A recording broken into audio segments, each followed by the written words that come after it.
European nations are organizing flights to evacuate their citizens from Niger following the coup against the elected president. France, Italy and Spain have organized transport, and Germany is urging its nationals to join these flights.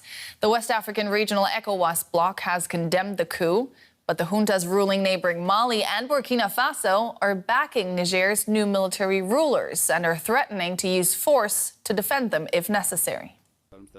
A stark warning from the junta leaders of two neighboring countries.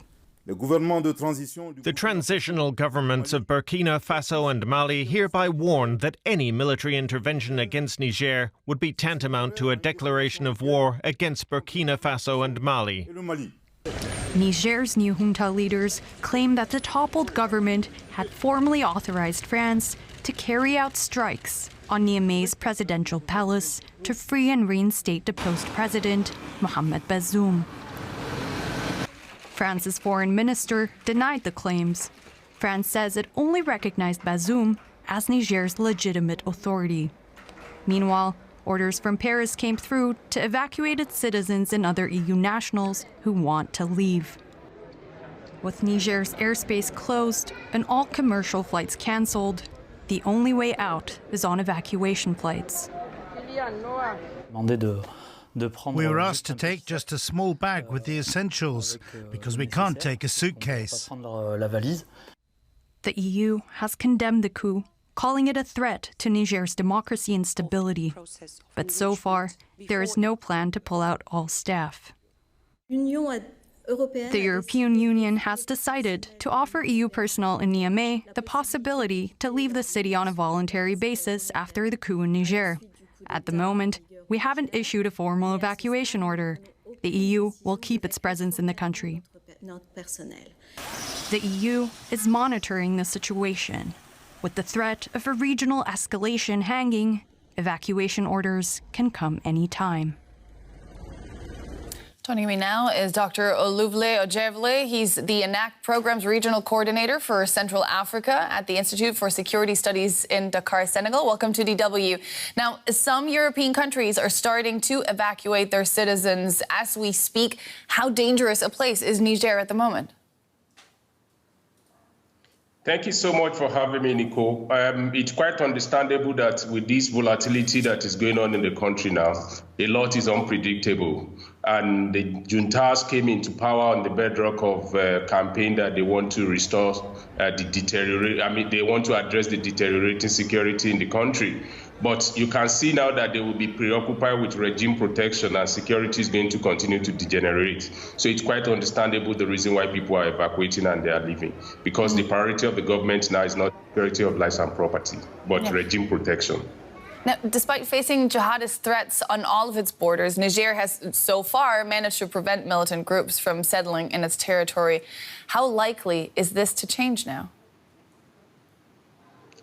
This is going to change significantly, particularly if Niger turns to a pariah state and cooperation breaks down, particularly within the multinational joint task force between Nigeria, Chad, Cameroon, and Niger itself. So what we're going to see is a situation in which the wide expanse of land between Nigeria and Niger, which is about 1,200 kilometers, if security cooperation breaks down in that region, we're going to have a terrorist group, violent extremist group having a field day in the region because of lack of potential cooperation on the part of the two countries. Now, the coup leaders have been given 1 week to reinstate President Mohamed Bazoum. What is the most likely scenario here? What do you think will happen? Well, the most likely scenario in this situation is that diplomacy is the path to tread. And the reason is not far-fetched. When you consider the potential humanitarian consequences of invading the country now in the name of restoring democracy, the people who are going to bear the direct consequence are the ordinary civilians on the streets. So I emphasize that ECOWAS will explore the option of diplomacy.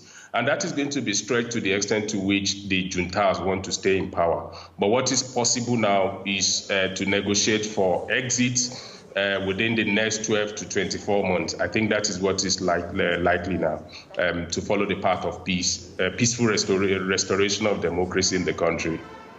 Oluvle Ojevle of enact. Thank you so much for your analysis. Thank you for having me. For more on this, we're joined now by Alex Vines, who's the director of the Africa programme at the Chatham House think tank in London. Welcome to DW, Alex. Thanks so much for your time.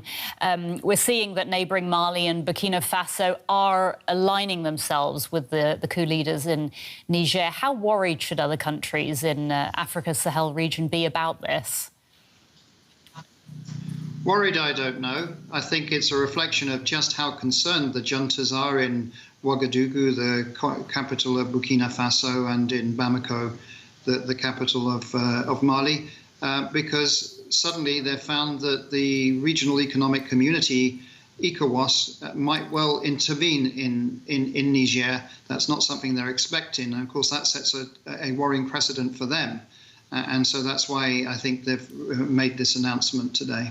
OK, now we know that West African countries have imposed sanctions, as you say. They've threatened to use force if President Bazoum is not reinstated. I mean, is there any chance at all that the coup leaders will step down? Well, there's a lot of diplomacy going on at the moment. The preferred plan A is to convince the junta leadership in Niger to step down. There's a 7-day deadline that the ECOWAS summit gave on Sunday to them. The African Union has given them 14 days. I think the realistic scenario is that it will take a bit longer. And it's also evident that other mediators have now been sent in to Niger. For example, the Sultan of Sokoto is a traditional leader, but a former military man.